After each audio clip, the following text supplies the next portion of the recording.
नमस्कार विद्यार्थी मित्रांनो, तुमचं स्वागत आहे आपल्या आवडत्या यूट्यूब चॅनलवरती, ज्याचं नाव आहे expert in physics by Sagar Hinge. आजच्या लेक्चरमध्ये आपण रिलेटिव्ह व्हेलॉसिटी या सेक्शनवरचे सम न्यूमेरिकल सिरीज सॉल्व करणार आहोत. Most of numerical is depends on the velocity of rivers, that is relative velocity of river with respect to man. तर ह्या सेक्शनवरचे आपण प्रॉब्लेम घेणार आहोत, कारण याच्या अगोदर जो सेक्शन होता त्यावरची आपण काही न्यूमेरिकल्स घेतली होती. आता याच्यामध्ये आपल्याला पहिलाच प्रॉब्लेम दिला आहे बघा. वन बाय वन आपण ही प्रॉब्लेम डिस्कस करूयात. पहिल्या प्रॉब्लेममध्ये काय म्हणलं बघा, a boat cross the river with velocity 8 kilometre per hours. म्हणजे आपण गिव्हनमध्ये इथं राईट करूया स्टार्टिंगलाच. तर गिव्हनमध्ये काय दिलं आहे बघा तुम्हाला, तर velocity of boat given write केलं आपण.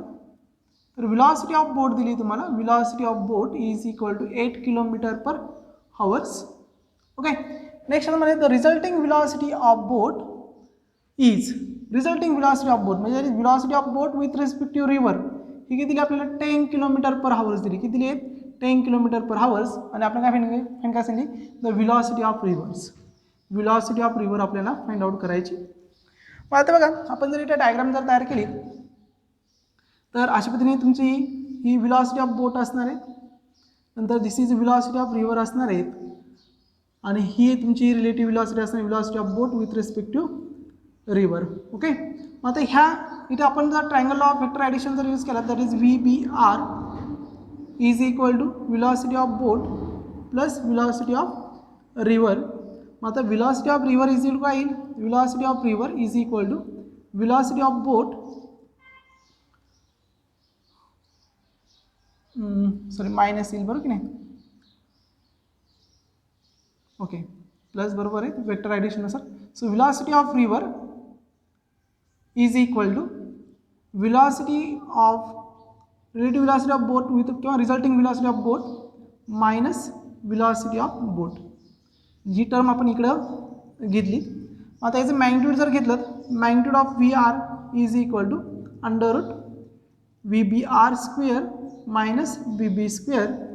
सो व्हेलॉसिटी रिलेटिव्ह रिव्हरची velocity VR is equal to magnitude त्याचं magnitude is equal under root VBR is 10चा स्क्वेअर 100 मायनस 8चा square 64 that is equal to 36 root of 36 that is equal to 6 kilometre per hours. So this is a answer 6 kilometre per hours. This option will be correct. पहिल्या प्रॉब्लेमचं solution. आता second प्रॉब्लेममध्ये काय म्हटलं आहे बघा, a boat moving with velocity 3i cap plus 4j cap with respect to ground. म्हणजे ही व्हेलॉसिटी काय झाली बोटची. गिव्हनमध्ये काय दिलं आहे बघा, velocity of boat. Velocity of boat किती दिली आपल्याला 3i cap plus 4j cap. नंतर पुढे म्हणलं आहे the water in river is moving with velocity. म्हणजेच वॉटरची velocity with respect to ground दिली बघा. किती दिली ही 3i cap minus 4j cap. म्हणजेच व्हेलॉसिटी ऑफ रिव्हर घेतली आपण तर ती आहे -3i cap minus 4j cap. म्हणजे आता इथं सरळ सरळ आहे की व्हेलॉसिटी बोट आणि व्हेलॉसिटी ऑफ रिव्हर हे कोणत्या अपोजिट डिरेक्शनला आहे. काय आहे अपोजिट डिरेक्शनला आहे with respect to ground. Then relative velocity of boat with respect to water आपल्याला विचारले. काय विचारले, relative velocity of boat with respect to water. Velocity of boat minus velocity of water or rivers with respect to ground. आता VB आपल्याला माहिती आहे velocity of boat किती आलेली आपली 3i cap plus 4j cap minus VR velocity of minus 3i cap minus 4j cap. आता minus आणि इथे मल्टिप्लाय केलं तर काय होईल 3i cap plus 4j cap at it is minus minus plus 3i cap minus minus plus 4j cap. आता i कॅपची addition 3i cap 6i cap plus 4j cap 8j cap. So this is your answer. Answer काय मिळेल तुम्हाला इथं 6i cap plus 8j cap. नंतर next problem बघा, problem number 3. काय म्हणले, A moves with 60 kilometre per hours. म्हणजे A जो आहे तो कितीच्या स्पीडने मूव्ह होत आहे 60 kilometre per hours. While coming B back. B त्याच्या अपोजिट डिरेक्शनला येतो आहे with 80 kilometre per hours. The relative velocity of B with respect to A in kilometre per हावर्समध्ये विचारले. म्हणजे बघा गिव्हनमध्ये आपल्याला व्हेलॉसिटी ऑफ ए दिली velocity of A is equal to 65 kilometre per hours. नंतर velocity of B दिली, किती दिली आहेत 80 किलोमीटर पर हावर्स. आणि विचारले relative velocity of B respective A. Solution, velocity of B with respect to A is equal to velocity of B is actual velocity minus A is a reference velocity. So B किती तुमची 80 minus A किती 65. So 80 minus 65 is 50 kilometre per hours is your answer. हे काय मिळालं तुम्हाला 50 kilometre per hours is answer. So option C is. आता बघा आपण प्रॉब्लेम नंबर 4 सॉल्व करूयात. प्रॉब्लेम नंबर 4 मध्ये काय म्हटले बघा, a man can swim at the rate 5 kilometre per hours still in water. म्हणजे मॅनची velocity with respect to water VMW, ज्याला आपण V असं म्हणतो, ती किती दिली आपल्याला 5 किलोमीटर पर हावर्स दिली.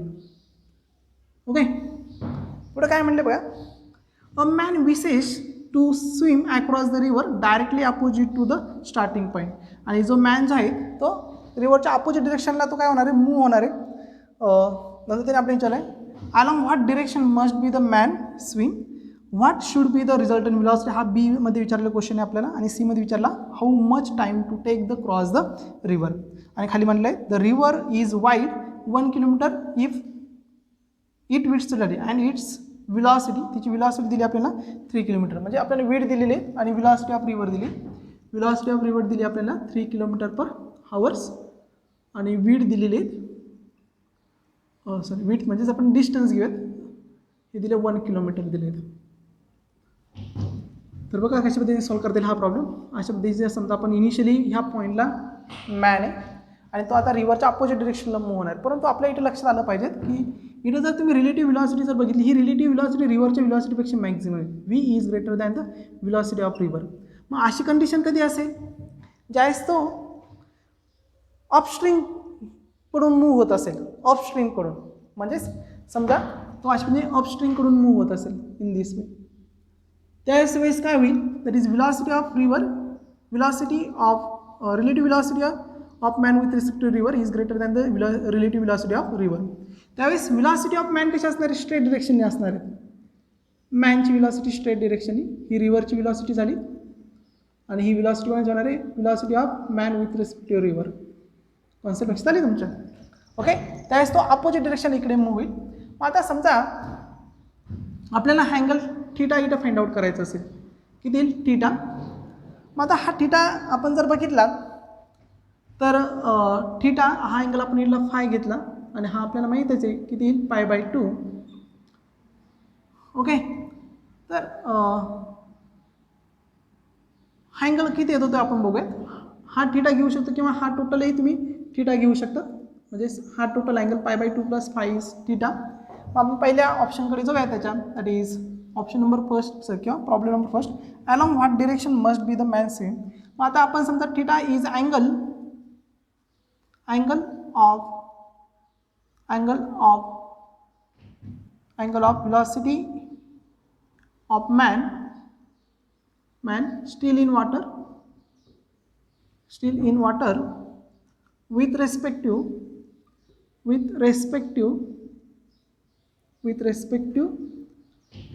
velocity of river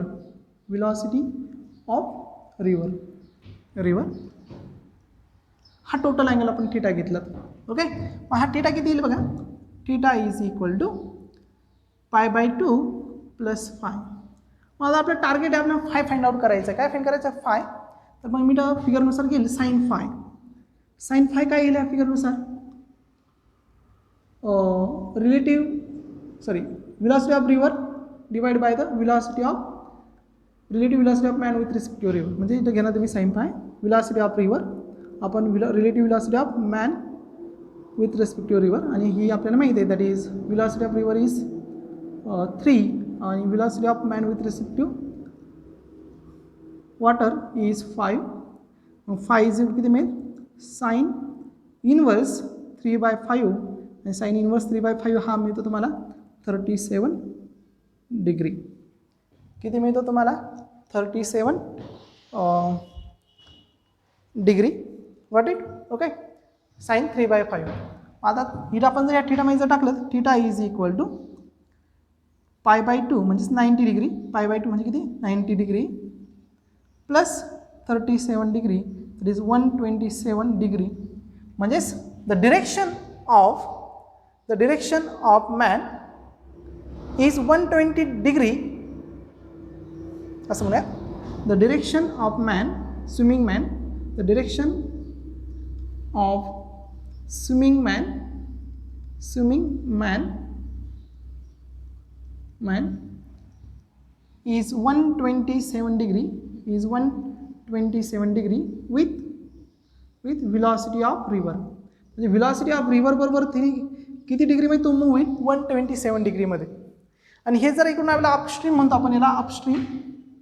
ह्या अपस्ट्रीमसाठी जर घेतलं अपस्ट्रीमसाठी जर घेतलं तर दुसरा आन्सर मी काय करू शकतो दॅट इज अपस्ट्रीमकडून जर घेतलं तर 180 मायनस 27 सॉरी 90 प्लस 37 म्हणजे 37 किंवा असे म्हणू शकतो आपण that is the direction of swimming man is 37 degree from अपस्ट्रीमपासून किती डिग्री 37 डिग्री. ओके.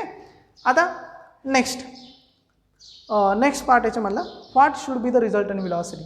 आता रिझल्टंट व्हेलॉसिटी फाइंड करायची. मग रिझल्टंट व्हेलॉसिटी ऑफ मॅनची व्हेलॉसिटी आपल्या इथं माहिती आहे relative velocity of man. Okay. mr पायथागोरसनुसार जर गेलं कारण हा इथं 90 डिग्री होतो मग याच्यानुसार जर गेलं तर आपण काय मिळेल VmR² is equal to VR² plus VM². VM² is equal काय मिळेल आपल्याला VM² is equal to VmR² minus VR². VM only VM. Okay. मग व्हेलॉसिटी ऑफ मॅन आपल्याला फाइंड करायची resultant velocity. VM² is 5² minus 3² that is 25 minus 9 that is 4 kilometre per hours. म्हणजे इथे 16 येईल. Okay. 16चं square root is 4 kilometre per hours. हे काय मिळेल तुम्हाला resultant velocity of man. Resultant velocity of man किती मिळाली 4 किलोमीटर पर हावर्स. आता मला लास्ट पॉईंट आपण फाइंड करायचं आहे how much time to take the cross the river. पण टाईमसाठी फॉर्म्युला आपल्याला माहिती आहे time T is equal to distance upon velocity v sin theta आपण राईट केलं होतं that is equal to distance upon √v² minus VR². v² म्हणजे कोणता that is a velocity relative velocity of man with respect to river. मग distance D माहिती आपल्याला that is 1 upon √v². Velocity of man with respect to river is 5² minus आत्ताच आपण find केलं 4² that is equal 1 upon √25 minus 16 that is 1 upon √9 that is time T is equal to 1 upon 3 second. एवढा time लागेल आपल्याला त्या मॅनला river cross करण्यासाठी. Okay. So this is a answer. Okay. तर हे काय झालं तुमचं आन्सर झालं. Got it. सॉरी हे हावर्समध्ये. So 1 by some mistake is here v sin theta v² minus u².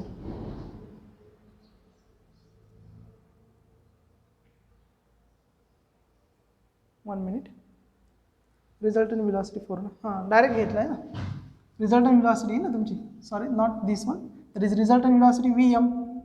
Straight डिरेक्शनने मूव्ह होईल ना तो व्हेलॉसिटी ऑफ मॅन त्याला क्रॉस करण्यासाठी लागणार time. So VM is 4 VM so 1 upon 4 hours एवढा टाईम लागेल.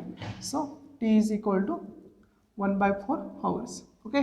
So sorry for this small mistake. तर इथं आपला हा 4 नंबरचा प्रॉब्लेम सुद्धा काय होतोय कंप्लीट होतोय. आणखी काही प्रॉब्लेम आपण बघूयात.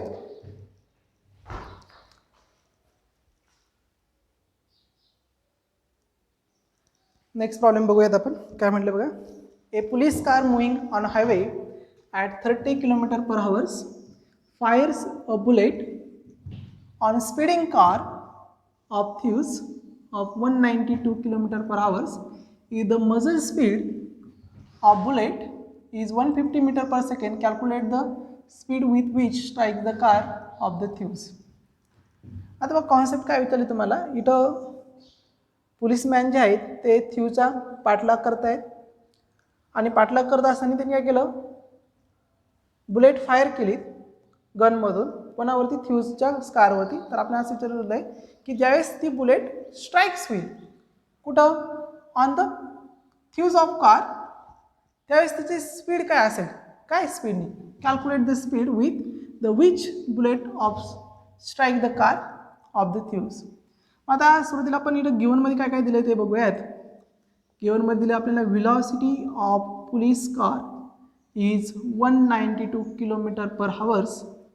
आता याचं कन्वर्जन आपल्याला कशामध्ये करायचं आहे, मीटर पर सेकंडमध्ये, कारण आपला आन्सर कशामध्ये आहेत, मीटर पर सेकंडमध्ये. मग km/h याचं कन्वर्जन मीटर पर सेकंड करण्यासाठी एक फॅक्टर आहे, त्याला आपण दॅट इज 5/18 याला मल्टिप्लाय करतो. 5/18 तुम्हाला पण माहीत असणं गरजेचं आहे. कसं केलं आहे बघा, km/h. ओके, किलोमीटर, 1 किलोमीटर म्हणजे 1000 मीटर आणि हवर्स म्हणजे 3600 सेकंड. 2020 गेट काय असेल, 5 to the 10 सॉरी 2 5 जा 10 आणि 2 18 जा 36. So 5/18 metre per second. 1 km/h equal to 5/18 metre per second. म्हणजे आपण km/hचं मीटरमध्ये कन्वर्जन करायचं म्हणून 5/18 याला काय केलं, मल्टिप्लाय केलं. मग आता काय येईल बघा, हे जर आपण इथे घेतलं सो 9 2ने याला मल्टिप्लाय केलं, इथे किती होईल, that is 291,696. So again 3 3 is 9, 3 3 2 32, this one. After that this one will be 35, 2 is 10, barrow is 1, 15, 60, 160/3 metre per second. Okay, हा काय झाला, velocity of policeman 160/3 metre per second. नंतर थ्यूज, कारचा स्पीड दिला, velocity of thieves is equal to 1, oh sorry it I think I will be wrong, that is the speed of police car is 30 kilometers, this one, sorry for that one. Okay, so I repeat one more times, velocity of police car is equal to 30 km/h. Again convert the 30 into kilometer, that is 5/18. इथे मी तुम्हाला करून दाखवले कशा पद्धतीने करतो, metre per second. So 10 6, so 50/6 metre per second. Okay, तुम्ही असंही write करू शकता 25/3 metre per second. This is the velocity of पोलिसमॅनच्या कारचा स्पीड. आता हे मीटरमध्ये सेकंडमध्ये का बरं घेतो आपण, कारण आपला आन्सर सगळं मीटर पर सेकंडमध्ये म्हणून. नंतर velocity of thieves. Okay, velocity of thieves कारच्या कारचा स्पीड आहे 190 km/h. मग आता 190 convert to metre per second, so 190 multiply 18/5. So we get again 5/18. So 996, again 3 32, so 160/3 metre per second. This is a velocity of थ्यूज car. नंतर आपल्याला बुलेटची velocity of muzzle म्हटले बघा, velocity of the muzzle speed म्हणजेच बुलेटचा स्पीड. Velocity of bullet किती दिली, 150 मीटर पर सेकंड. आता सिच्युएशन समजून घ्या, दिस इज अ पोलिसमॅन आणि दिस इज अ थ्यूजमॅन. ओके, आता ज्यावेळेस इथून बुलेट फायर होणार आहे, फायर होणार आहे, त्यावेळेस बुलेटच्या स्पीडमध्ये कशा स्पीड ॲड होणार आहेत, व्हेलॉसिटी ऑफ पोलिसमॅन. आणि ज्यावेळेस त्याला स्ट्राईक्स होईल त्यावेळेस व्हेलॉसिटी ऑफ थ्यूज काय करणार, याच्यातून सबट्रॅक्ट करणार, कारण तिन्ही सेम डिरेक्शन आहे. VT त्यातून काय होईल, सबट्रॅक्ट होईल. म्हणजे काय होईल बघा, resultant velocity of bullet is equal to, त्याला मी म्युझलचा स्पीड m म्हणेल समजा, मग VB plus velocity of bullet म्हणजे VM plus velocity of policeman minus velocity of थ्यूज car. So velocity of muzzle दिली तुम्हाला, दॅट इज 150.